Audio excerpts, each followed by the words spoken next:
Hello everyone! For today's video, gagawa tayo ng ating recipe.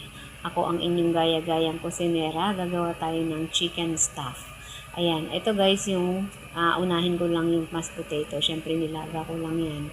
2 perasong patatas. Tapos, ang kasama nito is 100 gram butter and 1/2 can ng evaporated milk. Kahit anong evaporated milk guys, pwede dyan. Depende sa inyo kung anong gusto nyo ilagay. Then kung medyo matabang para sa inyo, pwede kayong mag-add ng konting asin. So ayun, haba namang ginagawa ko to syempre para menos oras, isinalang ko na din syempre yung aking kangkong. Spinach dapat yung gagamitin ko, kaya lang wala naman ng spinach, kaya kangkong na lang yung ginamit ko.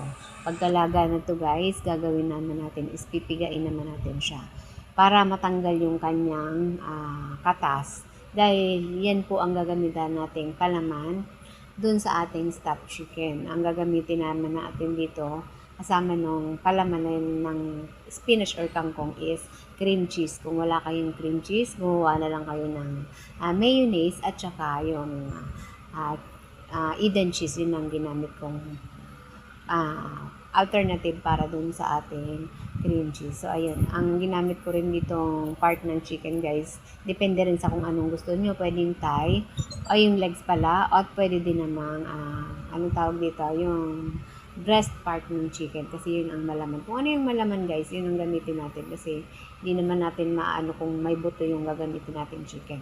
So, ayun. Ang pagluluto naman ito, guys, is around 7 minutes or until mag-golden brown lang. So, ayan. Chicken, nilagyan ko lang yan guys ng asin at paminta. Pwede rin siyang lagyan ng paprika kung meron kayo, pero dahil wala nga ako, okay na lang din yan, wala. Tapos guys, yung atin namang beans, ang gagawin natin lang dyan is ipiprito lang natin. Ayan guys, kita nyo. Magkapatong na dyan yung chicken na ating Tapos nandiyan na rin sa loob niyan yung ating palaman na kangkong at cream cheese. So ayun guys, tapos na po tayo. Thank you so much everyone!